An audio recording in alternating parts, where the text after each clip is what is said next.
Salvete discipuli, and welcome to part 2 of our translation of pugna. This is going to be our translation of this first reading in stage 6. So let's take a look at this.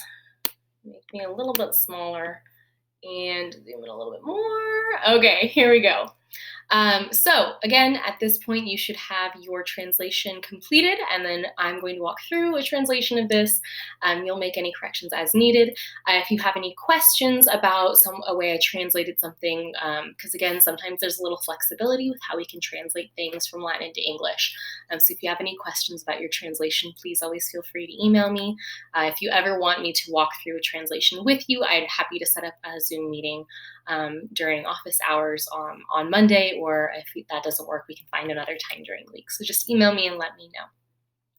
All right, for pugna, right? Pugna is the fight. So we've got a fight going on in this passage. So we start off with Claymanes was walking in the forum, right? This ambula bat, that's an imperfect tense ending, was walking. Turba maxima, this is a very large crowd, right? Latin likes to have its adjectives after its nouns. A very large crowd was in the forum. Slaves and slave girls, and mebant, this is our verb to buy, so were buying food, right? They were buying food. This is another imperfect tense verb here. Multipistores, this is many bakers. Right? Many bakers were selling bread. Panem when debat is given to us there. Again, another imperfect tense verb here. Were selling bread. Poeta recitabat, a poet was reciting. This is a verb I don't know if we've seen before. So recitabat, this is the verb to recite. So you could have maybe guessed that from here, or you can always use the dictionary on Cambridge Elevate to look up words you're not familiar with. So a poet was reciting. Mercator Graicus, this is a Greek merchant, right? Graicus means Greek. A Greek merchant was having an argument with a farmer.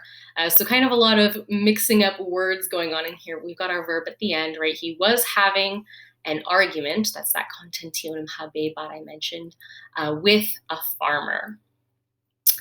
The angry merchant, right, iratus mercator, the angry merchant, pecuniam postulabat, that was, the postulabat here is glossed for us, again, it's an imperfect verb, was demanding money. Pecunia is our word for money.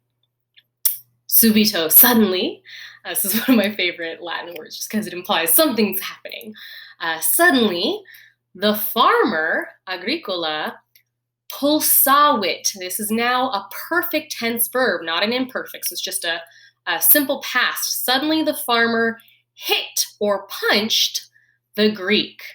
Now, recognize here that graicum, this has that this is a accusative direct object ending, so it's not the Greek farmer, because I feel like some people might get that confused because we've been using graikos to describe the merchant. So it's not the Greek farmer. The Greek is the direct object of the sentence. So suddenly the farmer hit or punched the Greek because the Greek, vituperabat, was cursing the farmer, right? Pompeiani redebant, the Pompeians were laughing, another imperfect tense, they were laughing. And incitabant, that's glossed for you, they were urging on the farmer. They're cheering, they're rooting for the farmer.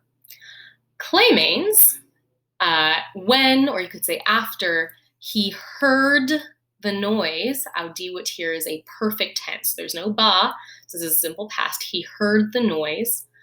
Festinavit, he hurried to the fight, ad pugnam. So pugnam here is just pugna, our word for fight, in the accusative. So he hurried to the fight.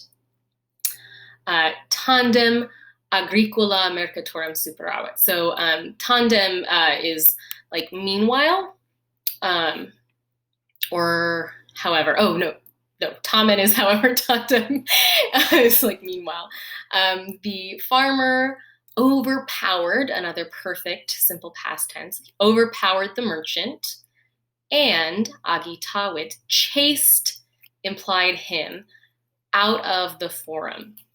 So this is the mercatorum here. This happens sometimes, as if the direct object is the same from one clause to another within the same sentence. It won't always be repeated. So we have the farmer overpowered the merchant and drove or chased him, implied him, out of the forum. The Pompeians, laudaverunt, praised. This is another perfect tense. They praised the fortem agricolam, the brave farmer, right? Okay, so that is our pugna passage. Again, let me know if you have any questions about this translation. There's kind of a couple of tricky things going on here. And again, we have these two new tenses, so we have to kind of start adjusting our brain for how we think about verb tenses in Latin. So we gotta start paying attention to those two different past tenses and making sure we're translating them appropriately. So correct your translation as needed, and then email me a copy of your translation for your participation credit this week. And then again, don't forget, now that you've done the pugna, you can move on to the Felix translation that's on Google Classroom. So make sure you get that taken care of as well. And again, there's no videos for that one. You're just going to do your best to translate it, submit it on Google Classroom, and then I'll make any notes through there for you guys, okay? Again, any questions, feel free to email me.